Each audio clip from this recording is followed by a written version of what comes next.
அளவற்ற அருளாளனும் நிகரில்லா பேரன்புடையோனுமாகிய அல்லாவின் பெயரால். கேள்வி எண் 3. திருடர்களில் மிகவும் மோசமான திருடன் என்று யாரை குறித்து நபி ஸல்லல்லாஹு அலைஹி வஸல்லம் அவர்கள் கூறினார்கள்?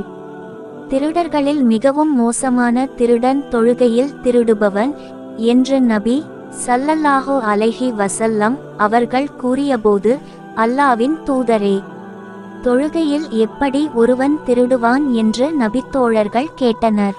தனது ருகுவையும் சுஜூதையும் பூரணமாக செய்யாதவனே அந்த திருடன் என நபி ஸல்லல்லாஹு அலைஹி வஸல்லம் அவர்கள் பதிலளித்தார்கள். அறிவிப்பவர் அபூகதாதா ரலியல்லாஹு அன்ஹு. நூல் அஹ்மத்.